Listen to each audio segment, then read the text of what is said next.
The Anunnaki Files. Are we just cosmic mining tools? I'm not the one making this claim. But if you look at the ancient Sumerian clay tablets, etched with cuneiform script over 5 millennia ago, a chilling reality begins to emerge. It's a story that challenges every foundation of modern biology and history.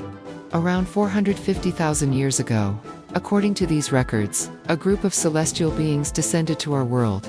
They were called the Anunnaki, a term that literally translates to those who from heaven came to earth. They weren't gods in the way we think of them today, mystical or supernatural entities. No, these were master geneticists, industrial miners, and interstellar engineers.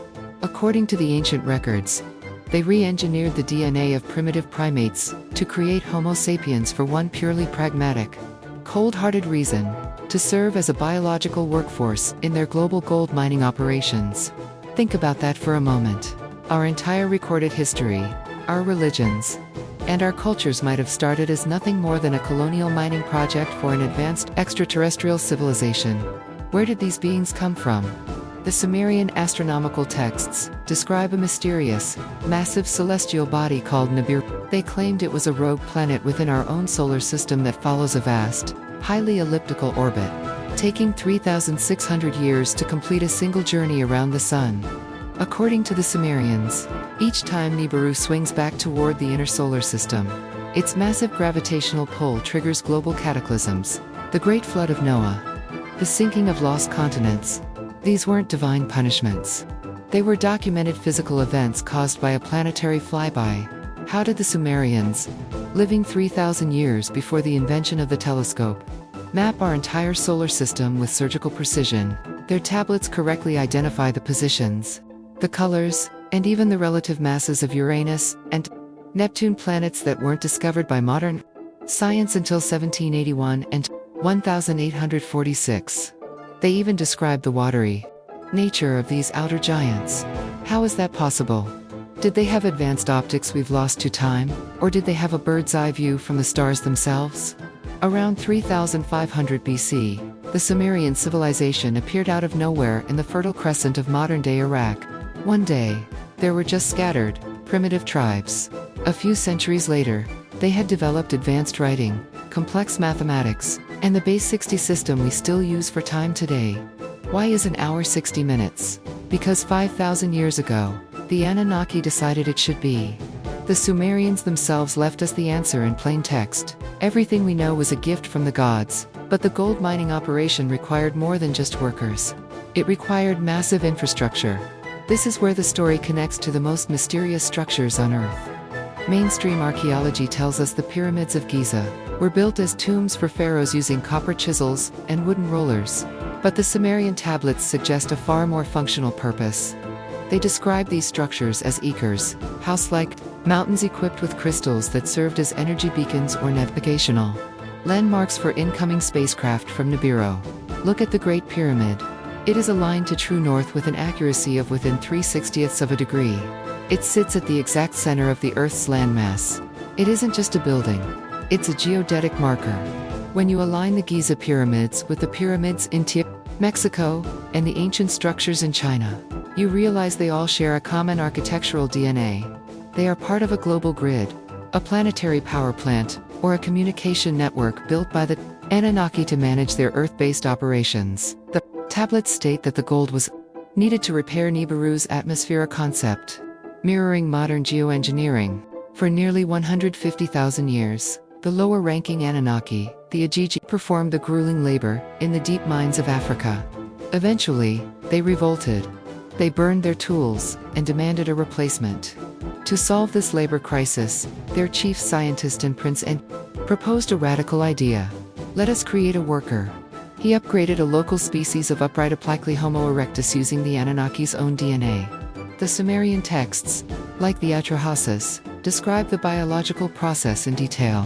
The mixing of the clay, which we now know, refers to genetic material with the blood of a god. This provides a haunting explanation for the missing link that Darwin's theory of evolution has never been able to bridge.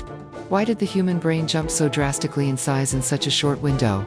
Why do humans have 46 chromosomes, while all other primates have 48? Modern genetics shows 2 of our chromosomes were fused together. It appears a master hand was at work in an ancient lab, cutting and pasting our genetic code to create a slave that could speak, understand commands, and handle tools. This brings us to King Gilgamesh, the ruler of the great city of Uruk. The tablets describe him as a hybrid 2/3 god, 1/3 man. He was a giant by any modern standard, standing over 16 feet tall, and possessing the strength of an entire army. His city Uruk was a marvel of engineering, covering more than 2.3 square miles of paved streets and towering temples. For a long time, historians thought Gilgamesh was just a legend. But in 2003, a German archaeological team actually discovered the ruins of his city, buried deep beneath the Iraqi desert. This proves Gilgamesh was real. And if he was real, then his quest to find the secret of immortality from the gods might be rooted in truth as well. Gilgamesh sought out Utnapishtimna, Sumerian Noahu, survived a 7-day global flood thanks to a secret tip from Enki. The tablets reveal a dark truth. The High Council of the Gods voted to wipe out the human race because we had become too loud and uncontrollable. We were an experiment that had outlived its usefulness. Why are we still obsessed with gold today? It doesn't tarnish, it is highly conductive, and it is essential for space-age technology. Is our obsession a primal memory programmed into our DNA by our creators? We aren't mining it for ourselves. We are mining it because we were designed to. Even today, the vaults of the Federal Reserve and the skyscrapers of Dubai are filled with the very substance that brought our creators here. Consider the gods of other cultures, the Watchers in the Book of Enoch, the Netaru of Egypt, and the Virukaka of the Andes. They all share the same characteristics. They arrived from the stars. They possessed flying craft, and they were obsessed with bloodlines and gold. This wasn't a series of separate religions. It was a single, global management system run by an extraterrestrial elite.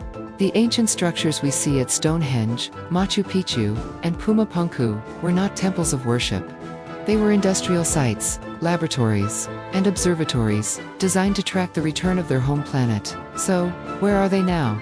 In 2016, world-renowned astronomers at Caltech found mathematical evidence of a planet 9, weighing 10 times the mass of Earth, lurking at the icy edge of our solar system. If this is indeed Nibiru, its 3,600-year cycle may be bringing it back toward us. This planet is currently hidden in the darkness beyond Neptune, but its gravitational influence is already shifting the orbits of distant objects. Some believe the Annunaki left once they had extracted enough gold to save their world. But the Sumerian tablets left a chilling final message before they handed power to the first human kings. We will not disappear. We will simply retreat to where you cannot see us. Look at our world today. We see unexplained craft in our skies, what the government now calls UAP. We see structures on the moon and Mars that defy explanation. Perhaps they never left.